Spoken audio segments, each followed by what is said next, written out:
Bienvenue. Aujourd'hui, on explore une question essentielle. Comment on tisse son réseau pro, mais localement, tout près de chez soi. Oui, c'est un levier, disons, souvent un peu sous-estimé.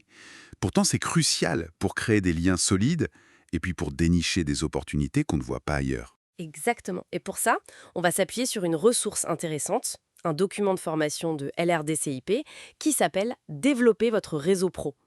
L'idée, c'est de voir ensemble comment cette proximité, comment elle peut devenir un vrai atout stratégique. Tout à fait. Le réseau local, ça a une résonance particulière. C'est pas juste une liste de contacts, hein. On parle d'une vraie immersion dans un écosystème. Un écosystème où l'info circule vite, c'est ça. Voilà. Surtout pour ce fameux marché caché. Les opportunités, que ce soit des postes ou des affaires, elles se trouvent souvent là. Et la proximité, ça aide, ça crée une sorte de confiance de départ. D'accord. Alors, si on décompose un peu, la source, elle insiste d'abord sur le fait d'être présent physiquement. Participer à des événements, oui, Mhm. mais j'ai l'impression qu'elle suggère de cibler peut-être des rencontres moins énormes que les grands salons nationaux, mais plus denses localement. C'est ça. Et ce qui est intéressant, c'est comment ça se complète avec l'adhésion à des associations ou des réseaux pro-locaux. La source le dit bien, s'inscrire c'est une chose, mais il faut s'impliquer, j'imagine. Exactement. S'impliquer activement. C'est là qu'on est identifié non pas comme un nom sur une liste, mais comme quelqu'un qui contribue. Et c'est comme ça qu'on accède aux discussions de fond, aux acteurs clés du secteur, tu vois. Je vois. Et au-delà du cadre pro pur et dur, le document parle aussi d'engagement communautaire. S'investir dans des projets locaux, même si c'est pas directement lié au boulot. Ah oui, ça peut paraître un peu contre-intuitif, non? Oui.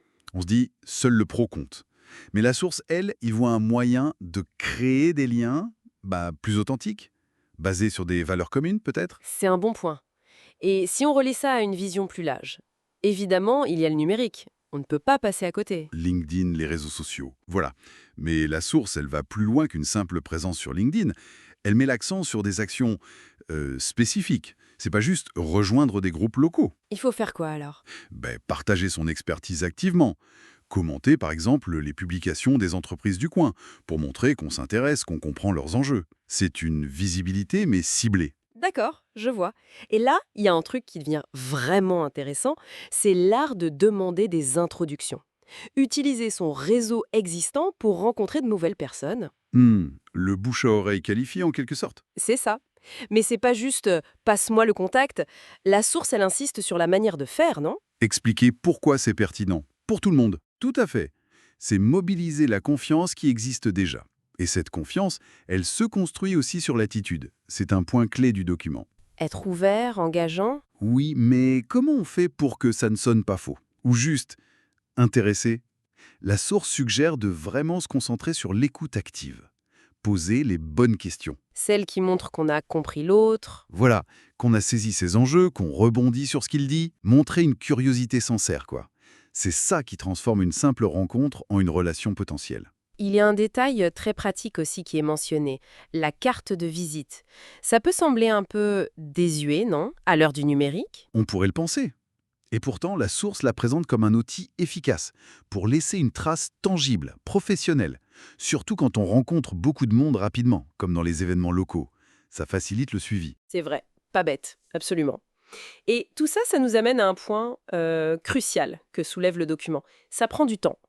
Ah oui, développer son réseau, c'est pas un sprint. Non, c'est clair. La source insiste beaucoup sur la persévérance, la patience. L'effort doit être constant. La vraie question, du coup, c'est peut-être comment on intègre ça dans la durée, de manière soutenable et stratégique. Alors, qu'est-ce que tout ça signifie au fond? Que construire son réseau local, c'est un mélange.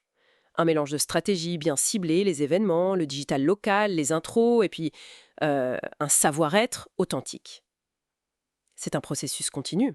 Tout à fait. Et pour aller un peu plus loin, pour laisser une question en suspens, au-delà de juste collectionner des contacts, comment on peut, comme le suggère peut-être la source entre les lignes, chercher activement à apporter de la valeur à ce réseau local?